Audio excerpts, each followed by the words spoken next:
Well, hello everyone, and welcome back to Fair Life with Andrew McKee. Wow, yes, another crazy weekend as always, and now we're here at Monday.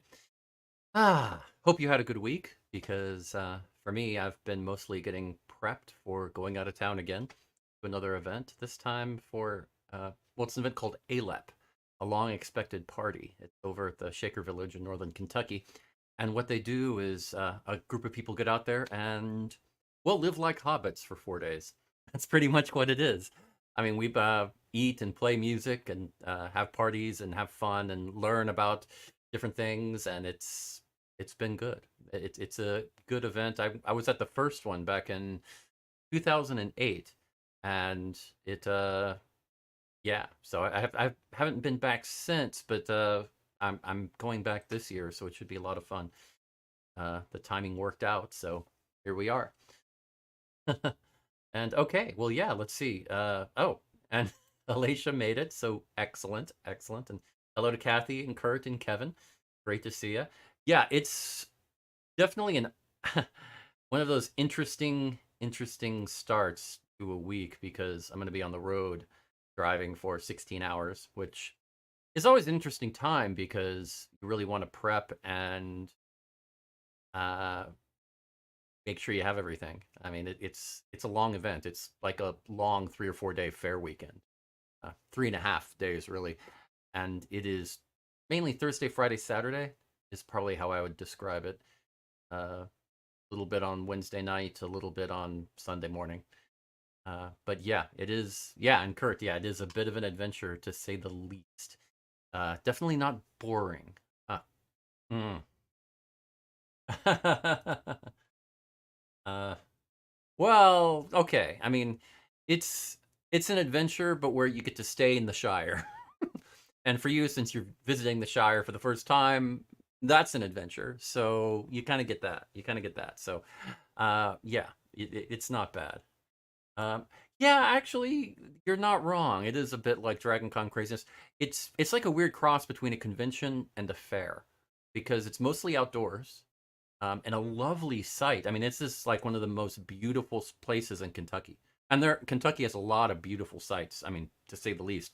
But this is up there on the list. They have a lake out there and beautiful hiking paths and with hilly and rocky terrain that it's just gorgeous. Yeah, it is. It's just very nice. So at the very least, no matter what, I'm going to get my I'm going to get to enjoy outdoors. And it's not a huge crowd. I think they usually get about I don't know, like around 150 people there. So it's a small concentrated group of Tolkien enthusiasts is how I would describe it. So it's not like going somewhere with 10,000 or 100,000 people. It's it's a small concentration, and so it's kind of a more intimate, fun time. So very different, very different. Um, yeah, yeah, it is. It is a pretty good time. Oh, and hey, Janine, great to see you too. Yeah. So I've got a lot of prep stuff going for the trip. I'm heading out tomorrow, so no pressure. uh, so yeah, it'll be interesting. I It does look like I'm going to be back in time, no problem to have next Monday's show. So no problem there. I did actually pick up a portable webcam because normally use my DSLR here for my camera, which I really love the quality of. I think it does a great job, so I'm so happy about it. But it's not as easy to take on the road and set up effectively. Um, so yeah, I wanted to. I've been wanting to have a good portable webcam for a while, but I wasn't willing to spend $300 on it, or spend $50 on something that looked not much better than the old Logitech 720p camera I used to use when I first started doing this. So I wanted to step up, and finally I got a Dell. Dell came out with a really good webcam.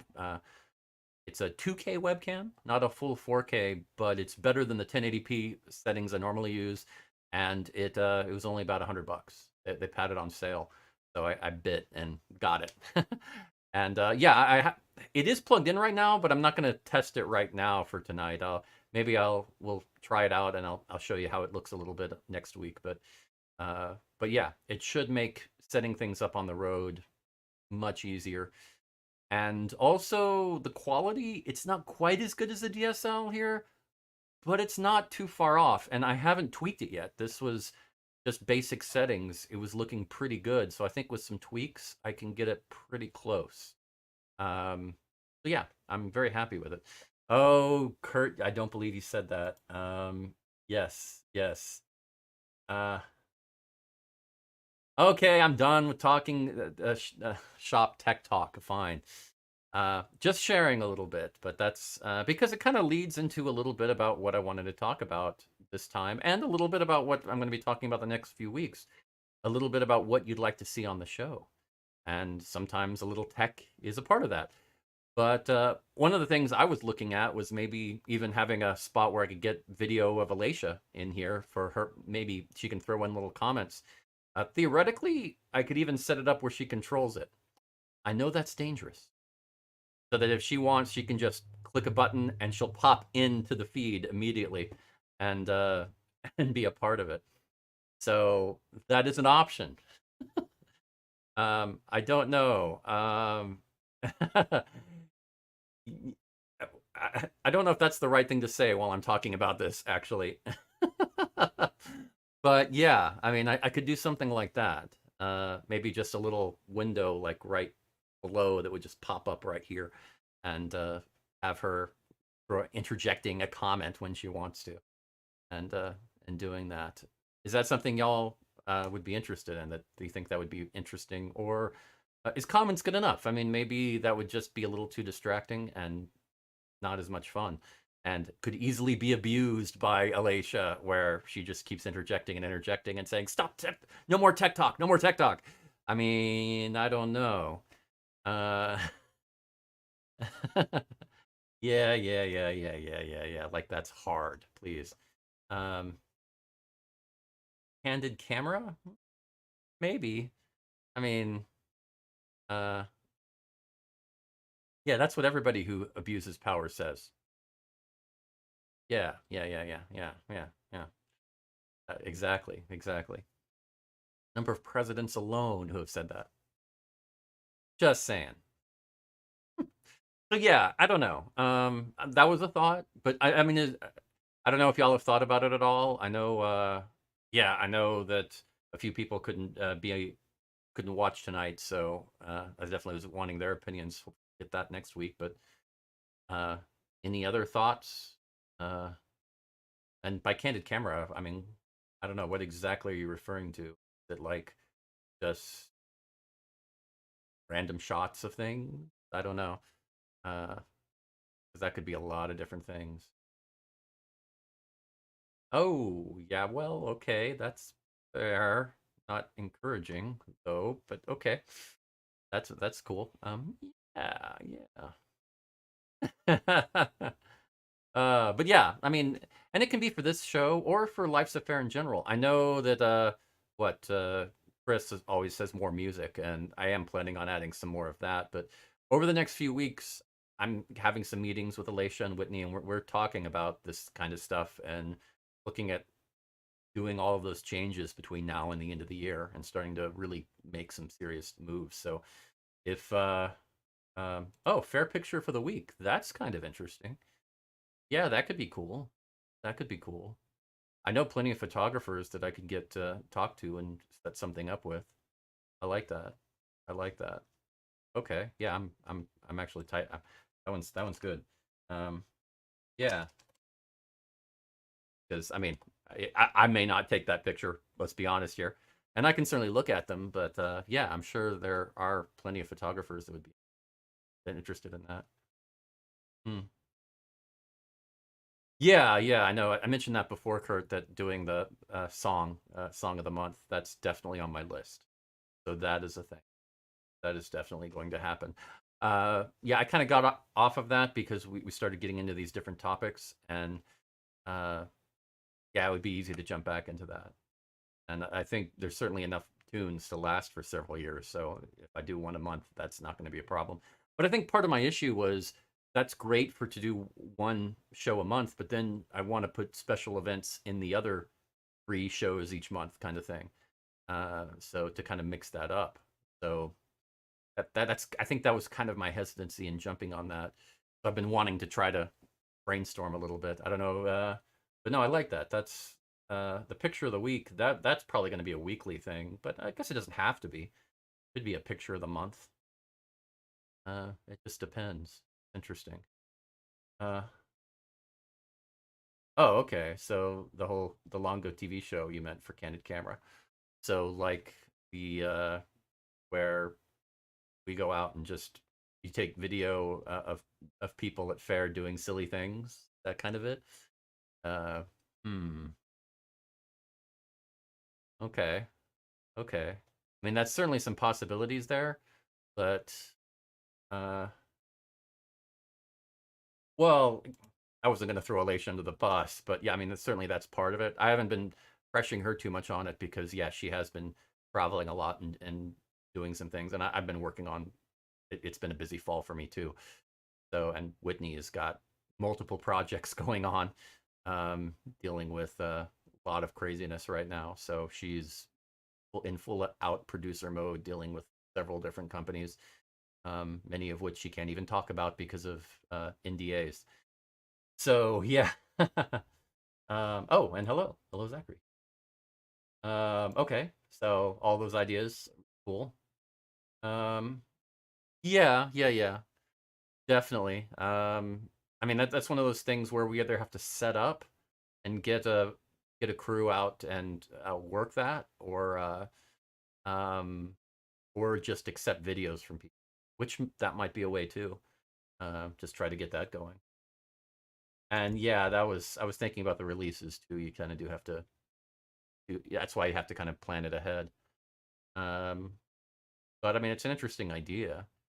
Uh, yeah, I mean, people do a lot of stupid stuff at Fair, which I mean, by stupid I mean silly sometimes. Just a when I was working at Six Flags, we always used to refer to it as people leave their brains at the front gate when they come in because they're just there to have fun and they don't really want to worry about consequences as much. But no, I mean that's kind of that's some good ideas. That gets us started. Okay, that's cool. That's cool. And the other thing I was going to talk about today is, Alacia actually brought up something to me about how she had to wait uh, to take a lot of time to get into Fair this past weekend and how it's been rough. Um, but that made me think that I mean, I first started out at the Texas Renaissance Festival, going there as a patron, and traffic kept getting worse and worse every year. And for some of these fairs, it's a no-win situation. Traffic is a nightmare, and there's no fix for it. Absolutely none. And I thought about it and realized I'd seen articles for years about it in the local newspapers and newscasts. So I mean, I just did a quick check for this the past couple of years, and sure enough, let's see. Well, that's the yeah. Let's jump over here. Here's like the New York Renaissance Fair that on their main website. I mean, it's a problem they know about because you've got like their well, let's see. I mean, I marked in a box with some arrows, what I was talking about, but they know the problem. I mean, they're not hiding from it. I mean, it's been a problem for years, and they all know it. I'll zoom in here so you can see it. I mean, congestion on the local roadways and lines into the parking areas can be quite long. Please factor this in so you can make it on time, and it's a problem. Bears know about this. And here, I mean, here's one. Um, I mean, a lot of the problems is you get so many cars with people. It's early morning. People are talking, thinking about what they're going to do in their day, and accidents happen. And you get in that situation where a bad accident happens, and it's a nightmare that can last for hours. So, yeah, it really can be. Um, yeah. That is a problem too. But it's not just for getting into Fair. Um, Yeah, I know. I can rant about all of these festivals too. I've been to them.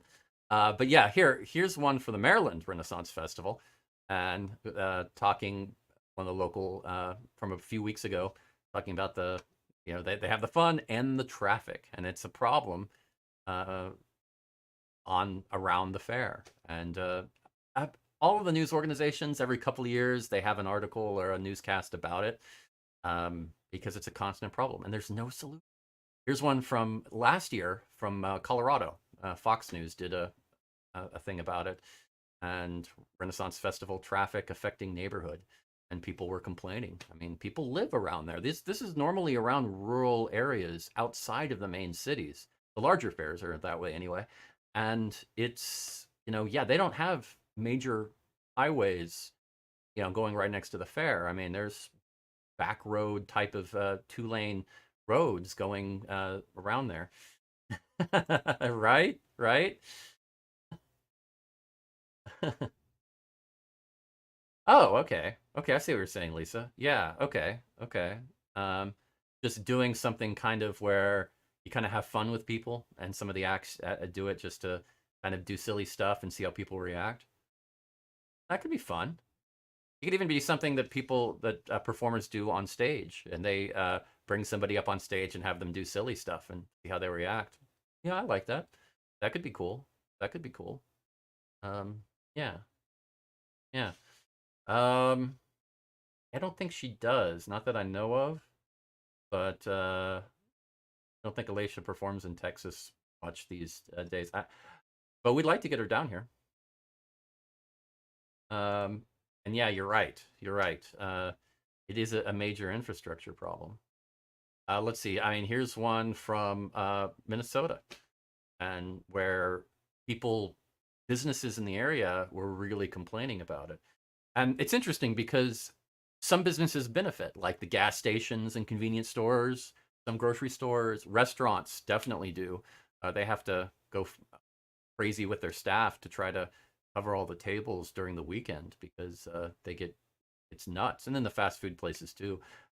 But it's the other businesses that are open on the weekends that are on those main roads that whether it's a lumber company or something like that, where they can't get into the office. I mean, there's it's like a parking lot on the main road outside of your uh, business all morning from 8:30 a.m. to noon, and then it starts again at 4 p.m.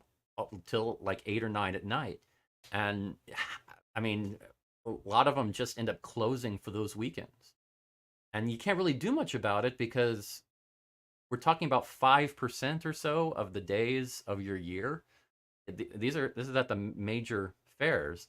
So the county can't really justify that type of expenditure to upgrade the roads and all that just for 5% of the time. I mean, it's ridiculous.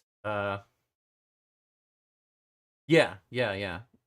That's He was in Oklahoma, so I guess that is about as close to Texas. But Texas is so big, yeah, kind of tough. But for what it's worth, like I said, we're trying to get her down here as often as we can because hey, always great to see her. And yeah, she's totally right. Just feel free to check your local festival and request her because she is trying to expand to go to more festivals. But yeah, yeah, it's interesting because these fairs, there's not really an easy solution, and normally what they'll say is they'll say stuff like, "Oh, we're looking at the problem. We're working with local authorities," which for an event that size they kind of have to anyway. And then they say, "Oh, and we've installed traffic cameras so we can see what's the traffic patterns and what's going on, so they can prove to themselves how messed up everything is." There's really no solution. They just throw out those little um, PR things to try to make it seem like they're doing something when there's nothing they can do. Now, of course, you'll notice that all of these articles are around the large fairs, the ones that have, um, those tens of thousands of people coming out in one day, and that's where it gets really bad in those rural areas where it's a nightmare.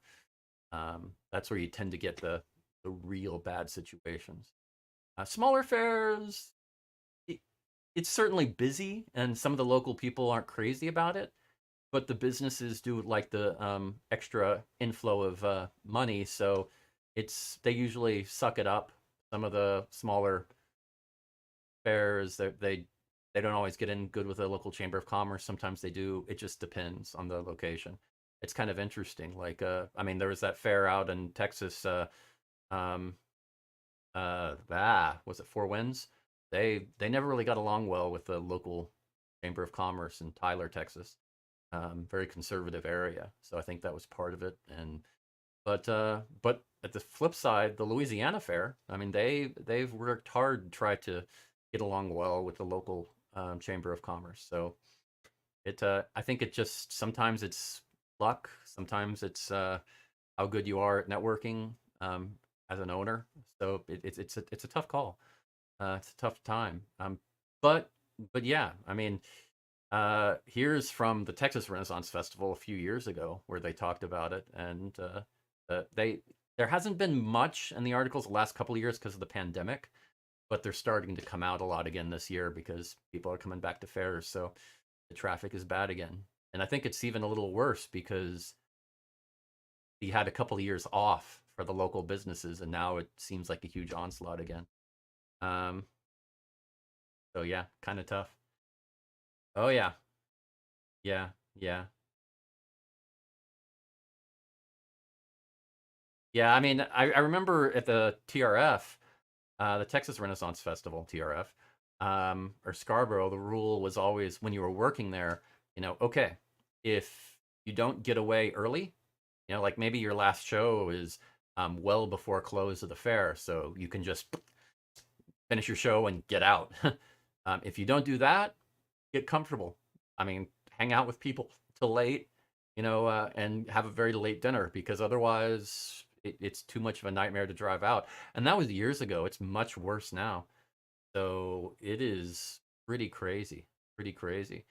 Um, yeah, yeah. Now, part of it is interesting because these fairs have been trying to, instead of really, well, we've talked a little bit about this, instead of really embracing the history, they've tried to embrace more people. And they've done it in so many different ways. They've tried to have, make it more family oriented and encourage families to come out, thereby, instead of having one or two people, you get the family, so you have five or six coming out to fair, and it really improving those numbers so that they can report more money and get all of that going. But some of it's food. I mean, they keep trying to appeal to a wider audience to get those numbers higher when they don't have the infrastructure to do it. I mean, I get it, but at the same time, some of it's a little weird, like like the themed weekends, for instance. That well, I'm gonna when I show you the map and everything for the fairs this weekend, most of them have themed weekends now. I remember about when was this? Like about 2 decades ago, when they first started doing theme weekends at a couple of fairs and reporting that it was helping attendance.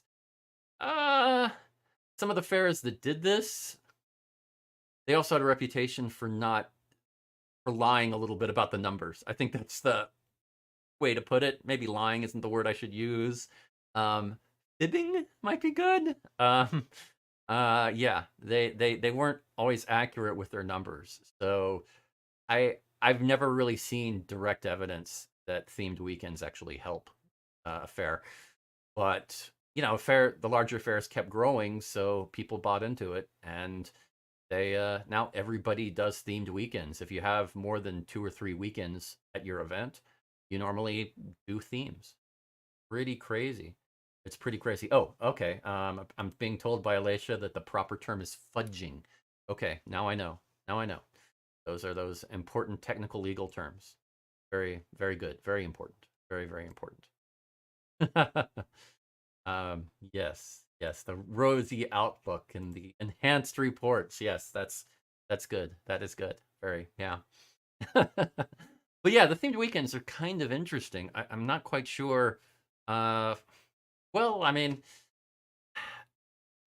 it's interesting how many of them obviously sought out lawyers because you get like, well, like at King Richard's Fair, you have the Witches and Wizards weekend is this weekend, and they say witches and wizards HP fandom. They can't say Harry Potter because they'll get sued, but they can say HP fandom, alluding to the fact that it's Harry Potter without actually saying it. And as far as the events, they talk about, come get sorted into your house. They don't say the names of the houses because then they'd get sued. But they go through and that's one of the main events. And it's interesting. I mean, a lot of the Harry Potter stuff, they're really trying to do that. Oktoberfest is, of course, popular for this weekend, and you'll get the Celtic weekend and the pirate weekend and the um, you know romance or heroes and villains or things like that. It's really it's interesting because I mean last weekend, what was it, King Richard's? They had Game of Thrones, right? And they weren't even shy about it. They just said that this is what it is. Um, so we'll see. We'll see. I don't know.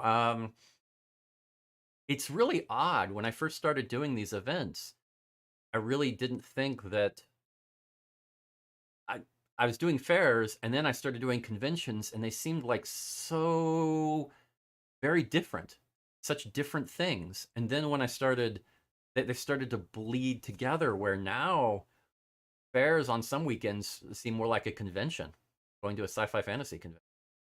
Because you get Doctor Who and Harry Potter and people dressed up like their favorite anime character, and it's really odd how that is blended. And the only reason it's only done that because they're trying to get more money. There's no other reason. It's not because they want to. They're trying to appeal to their fan base. They're trying to get a larger fan base, more people out. Um, I know, right? Well, I mean, Kansas. This is King Richard's Fair. Yeah, you'd think that they. Yeah, I mean, it is interesting that they don't, and some of the choices are quite fascinating too. I think some of it might be the groups that they have, or just the taste of the entertainment director. Sometimes it seems up to weird whims as far as that. You're right, right. One bucket of green paint away from a sci-fi convention. That seems accurate. Um, you know, one bucket of green paint and uh, just 20 degrees warmer. Yeah, that's it. Uh, exactly. Yeah, the less sunblock. Sometimes, some conventions, there's a lot of outdoor walking. You get to some of the conventions are in so many different buildings that are not always next to each other. So you know, you don't walk inside the whole time. When you're in the rooms, you're inside, but in order to get to the next event, you're outside walking for a good long ways. And if the weather's bad, that can actually be pretty rough. I've been through that before. Sometimes it can be weird. Yeah, I remember the first stormtrooper in kilt I saw. That was about 20 years ago. That was around 2002, 2003, something like that. The first one, and then of course others started doing that too. But yeah, yeah, right. Right, right. I've definitely seen some of those, so it is interesting. Um, I don't know. I have mixed feelings about the themed weekends. I think it's not a horrible idea, but I always thought the theme was Renaissance Fair. So when you throw in stuff like um, when you throw in stuff like Oktoberfest, where everybody's wearing lederhosen and they are all hanging out with Queen Elizabeth or Robin Hood. I mean, you're taking anachronism to a whole new level. I think is really. Um, oh yeah, it's already 7:30. Well, we can talk about this forever. It's yeah, and there's not a huge crowd tonight, so I'm just having fun. It's what I do. But okay, let's go ahead and go through the map real quick because it's it is a little long. It's not too bad, but it's definitely there. Wait a minute. This isn't the right map. Okay, hold on. This. Oh, this isn't the right map. Don't you hate it when that happens? There we go. Yes, this is how you change maps in the middle of a show. Um, yeah, yeah, Dread Pirate Roberts franchise. Yes, definitely. Now that is one of the arguments I've heard for themes, that you can add different acts to keep people coming more than once, because you get those themes. Like originally, it was fairly um, appropriate to the timing. Like you would have the Celtic weekend, so you'd have a lot more Celtic groups that would come out for one weekend. You'd have some special groups, and it would help with the theme. You'd have a bagpipe group, and you'd have a Celtic music group, and it would work well. Then you'd have a pirate weekend, so you'd get a few pirate groups out, and you'd start doing that, and it would it kind of worked. It was like a concentration of the theme you already had, but they started to go a little out there. Oh, thanks, David. Watching on YouTube, that's always appreciated. So YouTube, of course, is better quality, and it's a little easier to get to sometimes. Uh, Yeah, that's always the tough part when you have that type of theme. I mean, I was always worried about that as sort of the Irish bard approaching that and just being um, just being more around for Celtic weekend. But luckily, that didn't happen to me. I think because I didn't start out that way, I got a reputation not being just the Celtic musician. Uh, my old band, the Brobdingnagian Bards, and then after that, I could concentrate, but I was still just a general musician, and that helped. So I think I was lucky that way. Of course she is. Glad you can't see my face right now. Anyway, so what we're going with is the fair. Okay, so at fairs, here we have. Jump onto um, let's jump into cat lover mode. Yay! Here's the laser pointer. Woohoo! Okay, we're starting out with King Richard's Fair. It was 4 more weekends. It has witches and wizards. HP fandom is their theme, and Carver, Massachusetts over here. Then we have the Connecticut Renaissance Fair, which is 3 more weekends. In Lebanon, Connecticut. Their theme for the weekend: dragons and dice. So it's all about the gaming here this weekend in Connecticut. Then going over to New York, we still have the let's see, the New York Renaissance Fair, and that is 2 more weekends in Tuxedo Park, New York. No theme there. And then we have the Medieval Festival at Fort Tryon Park, Manhattan. That's on here, and I don't have that labeled for some reason. Not sure why, but yeah, that's 2 more weekend, or that's one Saturday only. That's Manhattan and New York, so Saturday only. Then we have over in Pennsylvania, Renaissance Fair. 5 more weekends in Mannheim, Pennsylvania, and their theme is Oktoberfest. You're going to hear that at least one more time at fairs because October. Then going down to the Maryland Renaissance Festival, 4 more weekends left of that, and they surprisingly are going with the Shakespeare themed weekend in Annapolis, Maryland. I mean, good for them. Going for something, Renaissance appropriate. Pff, shocking. Then um, jumping over to Stevenson, Virginia. This is a 3-day weekend, Friday through Sunday. One weekend, Ravenwood Fair. Something to check out. Then we go down to the Carolina Renaissance Festival, just starting for an 8 weekend run in Huntersville, North Carolina. So something cool there. We'll jump over to Ohio. The Ohio Renaissance Festival, 5 more weekends left of that, and that's Time Travelers Weekend in Waynesville, Ohio. The Michigan Renaissance Festival in Holly, Michigan. It's the last weekend of that, and their theme is sweet endings. Now, it's very much sweets themed as far as food and desserts and all of that, and a little bit of romance, it seems, from their advertising. So a little different. Definitely, I can appreciate that. Jumping down to the Tennessee Medieval Fair. This is the first weekend of that for a three weekend run in Harriman, Tennessee. Jumping over to, well, let's just jump all the way over to Minnesota. Minnesota Renaissance Festival last weekend. Um, Oktoberfest, their theme in Shakopee, Minnesota. Then going over to Sioux City, Iowa, we have the Riversance Festival. And then over to Illinois, we have the Old English Fair Stronghold and Oregon, Illinois. Then we go down to the Missouri fairs, although Kansas is one of them, but I still call it the Missouri Fair. St. Louis Renaissance Festival, 4 more weekends for Celts and Conjurers. They do love their alliteration. Celts and Conjurers, or Shamrocks and Sorcery is what they call it, in Wentzville, Missouri. Then going over to the Kansas City Renaissance Festival, technically in Kansas, side of the Kansas City. 3 more weekends left. Their theme is Heroes and Villains and Bonner Springs, Kansas.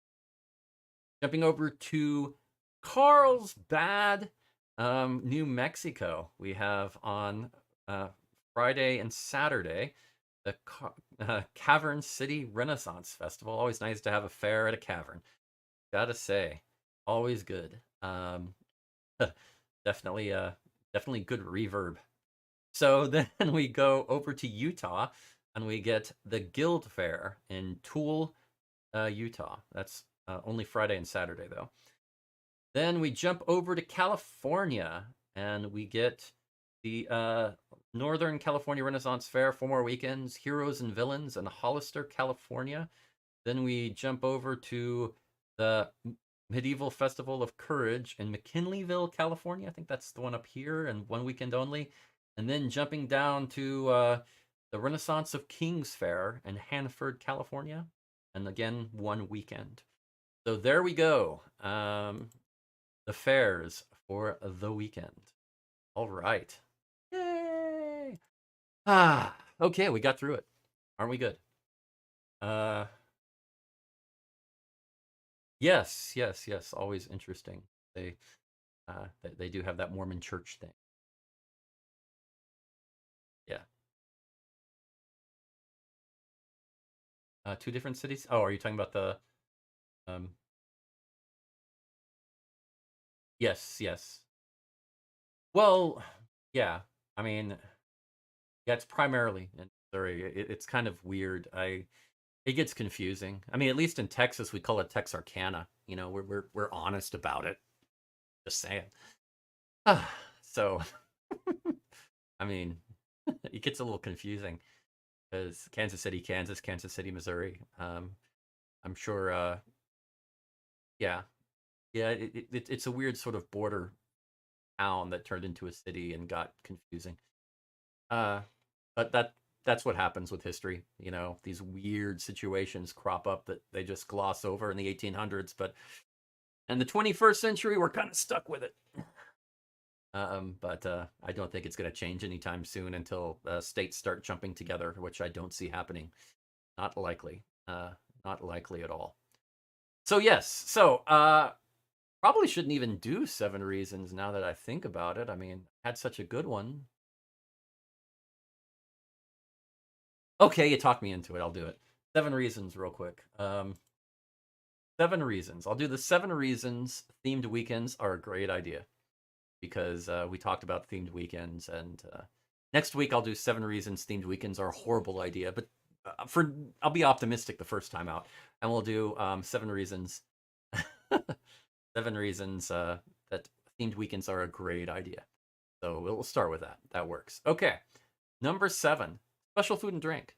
Because some of these themed weekends, they'll bring in these special foods, desserts, things like that. Oktoberfest, they'll bring in some special beers. For some of those, which is cool. So yeah, I mean, it can be kind of cool. Hey, I just want to be. I want to let them look ahead. You know, look forward to it. But yeah. So, number 6, different items at shops, because you know, like on the Harry Potter themed weekend. I'm sorry, HP themed weekend. Don't want to get sued. Yeah, I mean, there are shops that sell wands, and they do, and they're not shy about it. But on the HP weekend, they're probably going to put them out front and center and really put a lot more extra out there. Really make sure they have extra stock for that weekend, and rightly so. And you're going to start seeing more items like that. Some of it just prioritized, some of it extra stock that they don't normally put out, and that can be kind of cool. Nice, nice. Uh,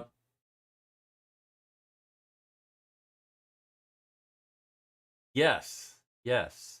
I mean, you'll get those special items that you're not allowed. You're right. You sometimes some fairs are very particular about what you're allowed to sell, but on themed weekends they'll let you get away with stuff they wouldn't the rest of the time. That's a very good point. Um, right. Excellent. Excellent. Very good point. So number 5, change of music. I mean, I know about this because I do that myself at fairs. When you have a themed weekend, you might suddenly start saying, "Okay, well, it's HP weekend, so I'm gonna play some Harry Potter tunes and have some fun with that. Do a little wizard rock or something. I mean, just do something a little zany or crazy, or just because it goes with the theme. You can get away with the anachronism because it's an anachronism friendly weekend. So you kind of embrace it. You either fight it or you embrace it, but it does open up the option. So that it's at least fun to have something different, and that's what a lot of this is about. Number 4, like I said, anachronisms are allowed. I mean, it's encouraged in general. So it's not just any one item. I mean, you can get away with all of the stuff you never could before. So that's it's kind of like Fire Me Sunday. At the end of fair season when people are working there and they're just like, well, what are you gonna do? You can just kind of get away with being silly or outside the realm of script. You can do some silly stuff. Um, you know, uh, yeah, I mean, the scenario actors might actually make references to um, Harry Potter casting spells or something just for the fun of it. I mean, you never know. Some embrace it more than others. It's just really, it's really odd, but it can be fun. I mean, for the patrons who come to the fair, you kind of get to see some cool stuff. Okay, number 3, greater variety of outfit options. And that's, I mean, you get to wear outfits you wouldn't normally get to wear. I mean, you can walk around with a wand on HP weekend and no problem. Oktoberfest, I mean, as a musician, you could wear lederhosen. You get away with it. I mean, I happen to know that there are performers who have lederhosen who wear it sometimes on those types of weekends. Polo Garbanzo. Yes, it is true. It is true. Um, so wrong weekend theme. I don't know what. Did I miss something? Well, okay. Number 2. Number 2, larger demographic, and of course, no, I do not. Actually, Mark did. Mark had lederhosen that he wore at a few events back in the day. I never did. Never had any lederhosen. Not really my thing. I'm very much more Irish and English than uh, than German, to be honest. But at least influence wise. But um, yeah, and that's sort of it. You kind of get into that same. But the larger demographic, it's nice because you suddenly people will go to the fair that maybe wouldn't normally go, or maybe had never gone before, and you're introducing fair to more people. And generally, that's not a bad thing. I mean, I certainly with traffic and all that, it can be worrisome. But for shops and performers who are hoping for more sales and tips, more people is usually good. Um, yeah, yeah. So it can be nice. And the number one reason why themed weekends are a great idea.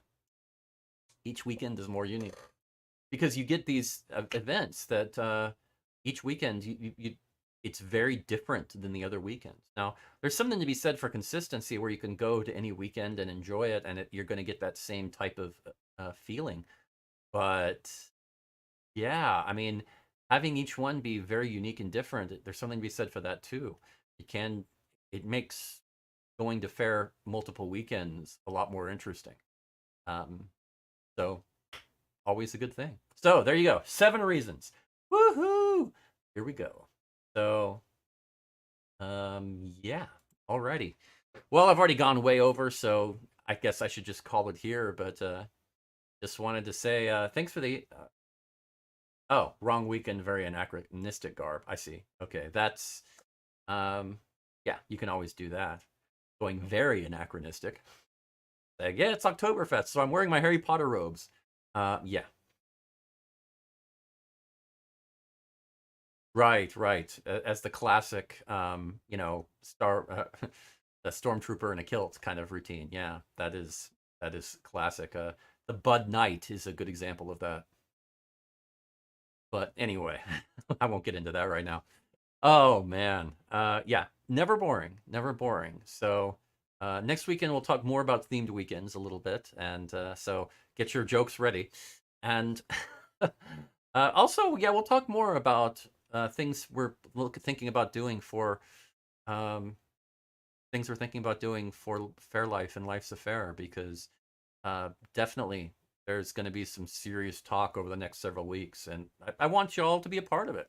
I want your input. I want your thoughts, because this uh, generally I've tried to keep Fair Life going mainly just to keep Life's a Fair going while everybody was really busy.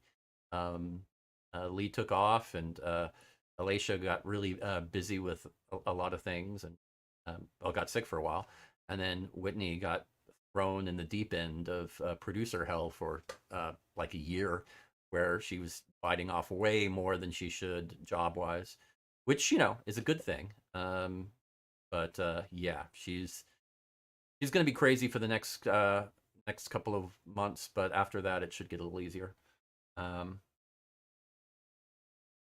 a cardboard robot. Yes, I think I've seen that. Yes, the transformer, the cardboard transformer that could. Yeah, yeah. That was that was both really cool and disturbing at the same time. Definitely. Right, right. I remember one last day where at Excalibur Fair back in the day, where the actors who were, let's see, Maid Marian and Morgan Le Fay, they looked very similar. I mean, they weren't dead ringers, but they were actually pretty close. And if they were far away, you wouldn't always be sure which one you were looking at, except by their outfits. So for the last day, they actually switched parts, and it was really hilarious, really funny. That was yeah, yeah, that was funny bit. I don't think they did it for the whole day, but they did it for a few hours at least, and a lot of people did double takes. I remember that well. Oh man. Oh well, that's always fun. I mean, the gender change thing. I was talking about that at conventions before with on the Broadway Game Bards podcast with Mark. They've yeah, conventions, the whole gender switch of traditional cosplays has been very popular the last few years. Like the female version of Indiana Jones, somebody coming dressed as that. I mean, you kind of get the gender switches, and it's been very popular to approach it that way. So yeah, I think that's great.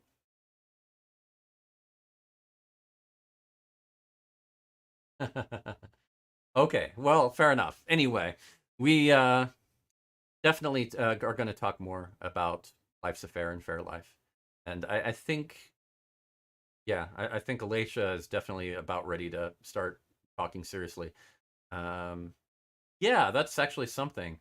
Uh, we kind of stopped with the podcast for a while because, well, when Lee left, that actually uh, it made the work on me like twice as hard. It already was a lot of work, like Alacia said. So yeah, we kind of backed off from that. I mean, we kind of went into really. I've kept Fairlife going mainly just to make sure that Life's a Fair kept going, because I knew that if I just went dark on the channel, that it would be bad. And I enjoy this. This is fun too.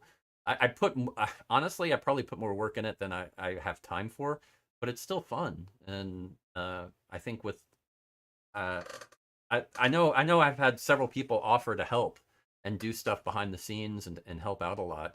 And I want to take them up on it, but at the same time, I want to make sure that we have the right direction of where we're going before I jump into that. So that's why all of this is important. And like I said, I want y'all to be a part of the decision making because y'all have been around and very supportive. And yeah, if y'all have some ideas or some directions you want to see things go, let me know because maybe we can make that happen. So far, yeah, I've loved what you've said. So thanks very much for the input and keep thinking about it for next week because I'll be talking about it again and I'm sure the week after. So keep it in your mind, see what we can think of, and we'll make Fair Life and Life's a Fair a much more fair place. So after that joke, uh, so yeah, builds character. So yes, okay. I will go ahead and let you go, and you have a great time. And I will be on the road for the next few days. So wish me well, and I shall see you next week, hopefully with a lot of interesting hobbity stories to tell. So take care, and as always, have a fair life.